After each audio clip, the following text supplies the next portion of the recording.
बिस्मिल्लाहिर्रहमानिर्रहीम। अस्सलाम वालेकुम डियर स्टूडेंट्स।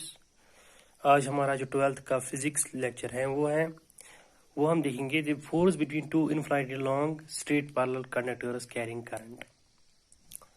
ये टॉपिक हम देखेंगे, ये मैग्नेटिज्म का टॉपिक है। इससे पहले हमने थोड़ा सा इसमें क्लासिफिकेशन ऑफ मटेरियल्स की थी, जिसमें हमने फेरोमैग्नेट, डायमैग्नेट, पैरामैग्नेट मटेरियल्स का थोड़ा सा उसमें कॉन्सेप्ट दिया हुआ था। तो हम थोड़ा सा इससे आगे जाएंगे। तो फिर आज हम डिस्कस करेंगे कि अगर हमारे पास दो infinitely long straight parallel conductors हों, दोनों में करंट चल रही है, तो फिर उस वक्त क्या होगा, whether they will repel each other or they will attract each other. तो फिर वो देखेंगे हम आज कि उनमें जो फोर्स होगा वो क्या करेगा, whether they will be opposite or they will be in the same direction. तो यहाँ पर जो बात हो रही है आज, तो यहाँ पर मैंने किया है अब जब हमें निकालना है अब force between two infinitely long straight parallel conductors carrying current. इसके लिए मैंने क्या काम किया है, दो लॉन्ग स्ट्रेट पैरेलल कंडक्टर्स मैंने लिए हैं, infinitely long straight parallel conductors लिए हुए हैं मैंने। एक है 1, दूसरा है 2। तो दो इनफिनिटली स्ट्रेट पैरेलल कंडक्टर्स लिए हैं, एक का नाम मैंने 1 दिया है, दूसरे का नाम 2। नाउ लेट I1, ये है I1 is the current which is actually flowing, या हम कह सकते हैं कैरिंग, जिसमें कैरिंग कंडक्टर 1। I1 ये किस में चल रही है, करंट चल रही है कंडक्टर 1 में। यानी ऐसे कह सकते हैं हम, जो कंडक्टर 1 है it is carrying current I1, और conductor 2 it is carrying current I2। Simple सी बात है, ठीक है। सो दैट जब नाउ अब हमें पता है कि करंट कैरिंग एलिमेंट्स जो होते हैं, करंट कैरिंग एलिमेंट्स होते हैं, वो they produce the magnetic effects of current. तो फिर इससे क्या होगा, जब ये conductor 1 it is carrying current I1, so इससे क्या होंगे, जो मैग्नेटिक इफेक्ट्स होंगे, magnetic effects due to current I1 on conductor 2, they are represented like this. They will in the form of concentric circles, ऐसे फिर जो ये रेडियस बढ़ता जाएगा तो फिर ये लाइन्स ऐसे दिखेंगी, यहाँ से इस कंडक्टर में भी तो ये लाइन्स पास होती जाएंगी। These lines are known as magnetic lines of force. So that मैं ऐसे कह सकता हूँ कि ये जो B1 है magnetic field at any point किस पे, on conductor 2 due to current I1. So that current I1 will produce magnetic effects on conductor 2, and these magnetic effects will be like this in the form of concentric circles. जो radius बता जाएगा तो फिर ये इस conductor में भी पास होती जाएंगी।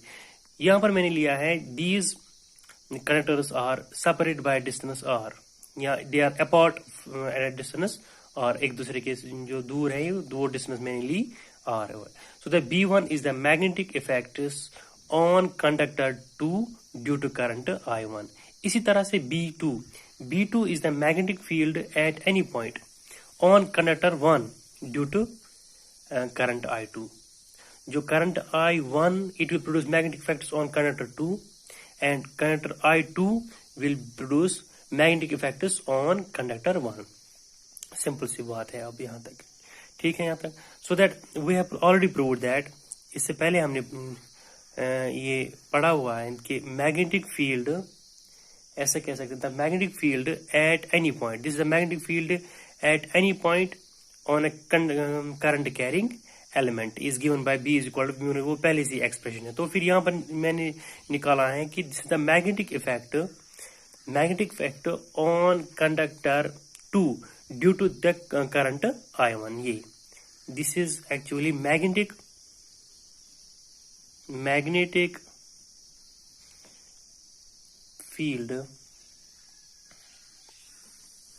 field at any point on conductor 2 due to I1। ये हमारे पास इक्वेशन है। ये है B1 हमारे पास है mu naught 4 pi 2 twice I1 divide by R is separation between the two conductors. दो जो मैग्नेटिक इफेक्ट्स होंगे किस पे, 2 पे, ड्यू टू I1, वो किसके बराबर है, अब हमारे पास B1 is equal to mu naught divide by 4 pi 2 I1 divide by R। अब अगर थोड़ा सा पीछे जाओगे थोड़ा सा, तो फिर हम ये भी देख सकते हैं कि जब हमने लॉरेंट्ज़ फोर्स थोड़ा सा डिस्कस किया था, तो फिर लॉरेंट्ज़ फोर्स आपने पढ़ा, थोड़ा सा डिस्कस किया हुआ है, क्लास में भी हमने डिस्कस किया था थोड़ा सा। तो हमें पता है कि फोर्स एक्सपीरियंस्ड, फोर्स थोड़ा सा मैं लिख के बता दूंगा आप, force experienced by the conductor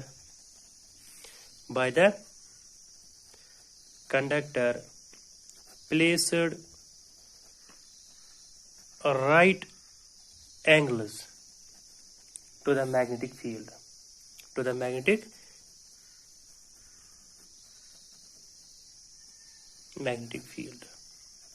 वो हमारे पास है F is equal to BIL।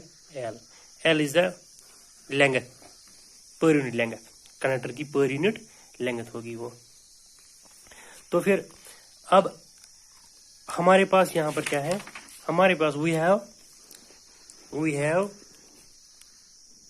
Sorry, ये थोड़ी सी इनकन्वीनियंस के लिए मैं माफी चाहता हूँ, इसमें थोड़ी सी शेड आ रही है, 1 मिनट में थोड़ा सा इसमें सेट कर लेता हूँ ये, तो फिर आपको भी इसमें दिखने में थोड़ी प्रॉब्लम नहीं होगी। तो फिर अब आ गया ये सेट, हाँ अब हो गया। अब देखो मेरे पास क्या है यहाँ पर, तो फिर अब ये पता है हमें कि फोर्स ऑन ए कंडक्टर, जो फोर्स है, force experienced by the conductor placed right angle to the magnetic field BI, ये है मैग्नेटिक लॉरेंट्ज़ फोर्स जो हमने पढ़ा हुआ था। तो फिर जब एक कंडक्टर को हम right angle to the magnetic field डालते हैं, तो फिर वहां पर जो फोर्स होता है, ऐसे हम वो ऐसे भी लिख सकते हैं, ठीक है। तो ये इक्वेशन क्या डिनोट करेगी यहाँ पर, मैग्नेटिक लॉरेंट्ज़ फोर्स क्या कहता है, अगर ये this is the magnetic field, ठीक है, दिस इज राइट एंगल, ये है suppose this is the charge and this is in center O, this charge is moving with a velocity v, so force experienced is equal to F is equal to V cross B and time is Q। तो वहां से भी ये भी निकल सकता है हमें। तो फिर यहाँ पर हमें ये जो है ना F is equal to BIL is the, ये थोड़ा सा लॉरेंट्ज़ का कॉन्सेप्ट था, इसके साथ अगर थोड़ा सा जोड़ लेंगे आप, तो फिर हमारे पास जो फोर्स पर यूनिट लेंथ या force experience by conductor placed right angle to the magnetic field. तो फिर हमारे पास यहाँ पर 2 कंडक्टर्स हैं। पहला हमने अब लिया है कि मैग्नेटिक फील्ड, हमने यहाँ पर डिस्कस कर रहे हैं कि magnetic field due to current I1 on conductor 2, इस I1 से इस कंडक्टर 2 पे। तो फिर अब हम ये जो अब जो फोर्स एक्सपीरियंस होगा, suppose that force is let, जो फोर्स ऐसे लिखूंगा मैं, force experienced by the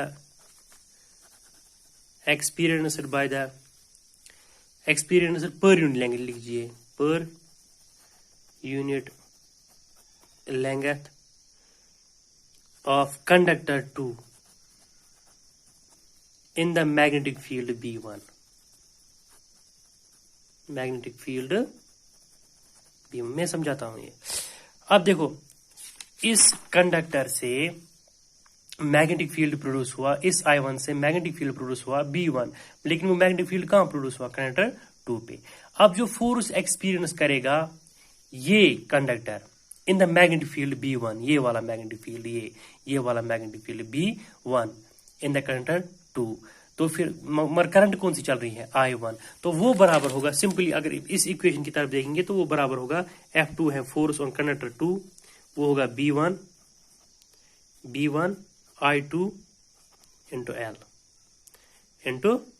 L। L हम लेंगे यहाँ पर 1, क्योंकि इसकी लैंग्वेज जो एरिया को वो लेंगे हम 1, तो फिर ये 1 आएगा। तो फिर हम F2 फॉर कन्वीनियंस के लिए लेंगे हम B1 I2। ये आ गया हमारे पास force experienced per unit length. वो पर यूनिट लेंथ मैंने दी equal to 1 of current in the magnetic field, वो आएगा F2 is equal to B1 I2। तो फिर इस इक्वेशन को हम यहां पर यूज करेंगे। तो फिर हमारे पास आएगा B2 हमारे पास आएगा। अब इस इक्वेशन सेकंड को using equation second in equation first, हमारे पास B1 है, दिस B1 हमारे पास पहले ही दिया हुआ है। तो फिर हमारे पास आएगा F2 is equal to B1 के बदले हम लिखेंगे μ0 divide by 4 pi into 2I1 divide by R, और यहां पर क्या आ गया I2 वाला। तो फिर ये है force experienced by the conductor 2 which is right angles to the magnetic field B1, तो फिर अगर हम यहाँ पर जो है ना ये अप्लाइंग जो direction of the magnetic field देखेंगे, यहाँ अगर हम देखेंगे the direction of B1 with reference to the conductor 2, it will जो direction of the B1 with reference to the conductor 2 is perpendicular to the plane of the conductor। इस ये जो है ना direction of B1, it is perpendicular to the plane of the conductor and is directed vertically downwards, means into the plane। Directly vertically downwards means it is actually into the plane। So direction of B with reference to the 2 is perpendicular to the plane। इस ये है ना B1, it will be perpendicular to the plane of the conductor 2, means vertically downwards, is that into the plane में होगा into the plane। तो फिर अगर यहाँ पर हम अब Fleming's left hand rule apply करेंगे, तो जो डायरेक्शन ऑफ F2 होगी, तो डायरेक्शन ये वाला force direction of the F2 will be towards the conductor 1, या in the plane of the conductor 1, towards the conductor. यहाँ हम कहेंगे जो direction of the F2 force experienced by the conductor 2 in the magnetic field B1, वो होगी towards the conductor 1 carrying current 1।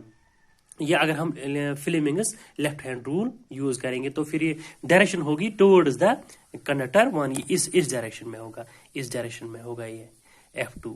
तो फिर इसी तरह से हम निकाल सकते हैं F1। अब हमने निकाला था force experienced by the conductor 2 in the right angle to the magnetic field B1। इसी तरह से हम निकालेंगे force experienced by the conductor 1 right angles to the magnetic field B2, वो भी आएगा ऐसे ही 2I1 I2 आप देखेंगे, तो फिर वो भी यही बराबर आएगा। तो F1 हमारे पास दो इक्वेशंस आ गई। ये है force experience bye the conductor 2 in the magnetic field B1, and this is the force experienced by the conductor conductor 1 in the magnetic field B1। so these forces actually अगर यहाँ पर भी हम इस F1 पे भी जो अगर हम देखेंगे तो applying Fleming's left hand rule, तो direction of the F1 will be towards conductor 2। यहाँ पर जो direction of the F2 थी वो towards द कंडक्टर 1 थी। अब यहाँ पर जो direction of the conductor 1 F1 होगी वो टुवर्ड्स द कंडक्टर 2 होगी। तो फिर these forces are equal and opposite. तो जब हम देखेंगे फ्लेमिंग्स लेफ्ट हैंड रूल, तो these forces are equal and opposite. F1 and F2 will be equal and opposite. जब ये equal and opposite, so these forces pull the conductor towards each other. तो फिर ये क्या करेंगे, ये जो फोर्सेस होंगे ये इक्वल एंड अपोजिट होंगे, तो ये कंडक्टर्स को पुल करेंगे एक दूसरे के नजदीक, pull the two conductors towards each other. So we conclude that two long हम ये कहेंगे जो two long parallel conductors carrying current in the same direction attract each other so that ये कहेंगे क्योंकि since the forces F1 and F2 are in equal and opposite so that these forces actually pull these conductors towards each other. तो फिर हम कहेंगे ये कहेंगे जो two long parallel conductors carrying current in the same direction attract each other. इसी तरह से हम ये भी प्रूव कर सकते हैं, it can be easily shown that two parallel conductors carrying current in the opposite direction. यहाँ पर जो करंट थी एक ही डायरेक्शन में, अगर हम अब direction of the current change करेंगे, यहाँ से एक यहाँ से और एक यहाँ से, तो फिर उस वक्त जो ये जो long infinitely straight long parallel conductors वो क्या करेंगे, अपार्ट हो जाएंगे, एक दूसरे के रिपल हो जाएंगे. जब डायरेक्शन सेम होगी तो ये कंडक्टर्स एक दूसरे के साथ अट्रैक्ट होंगे. जब direction of the current will be opposite then that time these two conductors will actually repel each other apart. तो एक दूसरे के नजदीक नहीं आएंगे, दूर चले जाएंगे. ठीक, ये था आज का टॉपिक. तो यहाँ तक आप एग्जाम में इसको लिख सकते हैं. तो फिर यहाँ पर ये टॉपिक खत्म होता है.